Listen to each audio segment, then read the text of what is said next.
दशमलव का वर्गमूल, square roots of decimals. Hello दोस्तों, इस वीडियो में आपका स्वागत है। इस वीडियो में हम दशमलव संख्या का वर्गमूल ज्ञात करना सीखेंगे। चलिए देखते हैं विशाल क्या कर रहा है। विशाल की गेंद छत पर चली गई है, जिसे वापस लाने के लिए उसने दीवार से एक सीढ़ी इस प्रकार लगा दी है।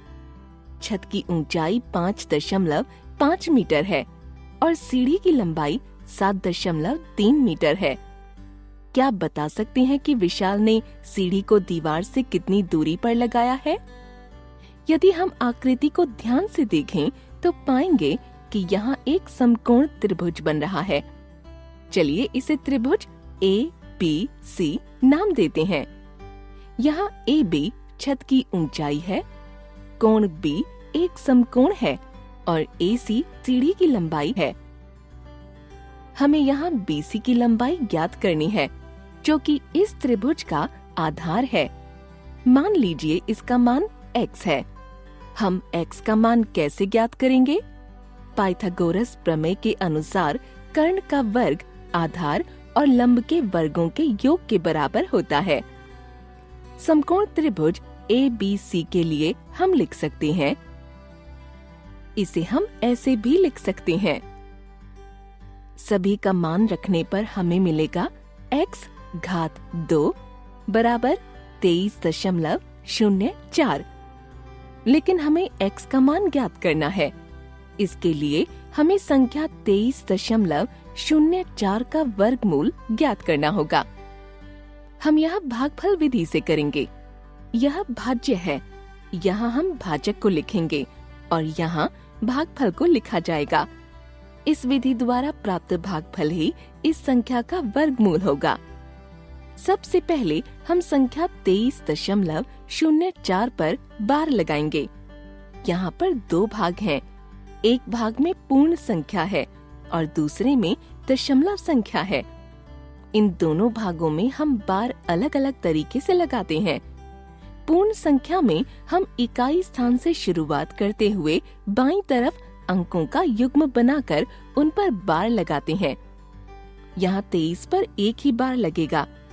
दशमलव संख्या में बार लगाने के लिए हम दशमलव से शुरू करते हैं और दाईं तरफ अंकों का युग्म बनाकर बार लगाते हैं। यदि किसी संख्या में दशमलव के बाद अंकों की संख्या विषम है, तो हम अंत में अकेले बचे अंक के आगे शून्य लिखकर उसका युग्म बना देते हैं। ध्यान दीजिए कि दशमलव संख्या के अंतिम शून्येतर अंक के बाद शून्य जोड़ने पर संख्या के मान में परिवर्तन नहीं होता है।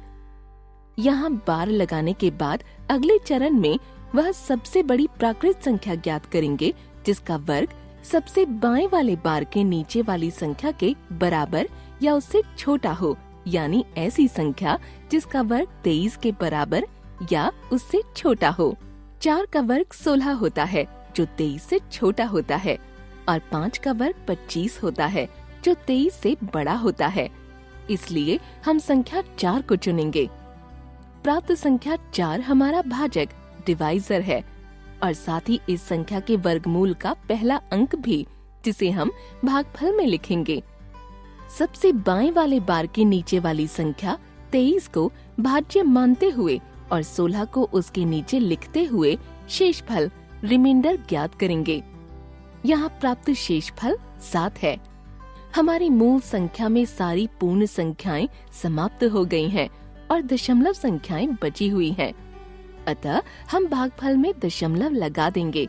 फिर अगले युग्म की संख्या को प्राप्त शेषफल के बाद लिखेंगे।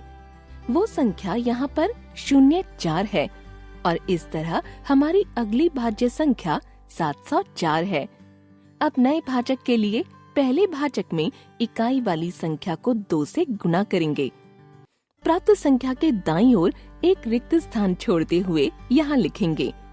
अब रिक्त स्थान को भरने के लिए वह सबसे बड़े संभावित अंक का अनुमान लगाएंगे, जो कि भागफल में दशमलव के बाद का पहला अंक होगा, और जब नए भाजक का उसी नए अंक से गुणन हो तो प्राप्त गुणनफल भाज्य से छोटा या उसके बराबर होगा। जैसे कि यहाँ पर हमारा नया अंक 8 होगा। 8 को भागफल में दशमलव के बाद लिखा जाएगा। इसके बाद 704 को नए भाज्य संख्या के नीचे लिखेंगे और उन्हें घटा देंगे।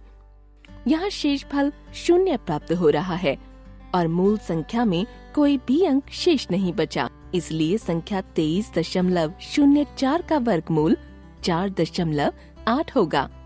यहाँ ध्यान दीजिए कि हमें इस प्रक्रिया को तब तक दोहराते रहना होगा जब तक मूल संख्या के सभी अंकों का भाग नहीं कर दिया जाता है।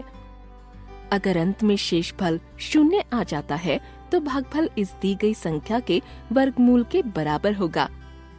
लेकिन अगर किसी संख्या के लिए शेषफल 0 नहीं आता है तो इस संख्या के अंत में शून्यों के एक और युग्म जोड़कर इस प्रक्रिया को करते रहना होगा या फिर इस संख्या के वर्गमूल का अनुमान लगाना होगा।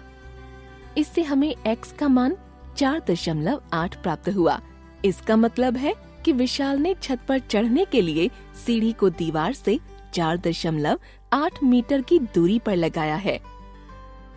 तो इस वीडियो में हमने दशमलव संख्या का वर्गमूल ज्ञात करना सीखा। अगले वीडियो में हम इससे जुड़े उदाहरण देखेंगे। धन्यवाद।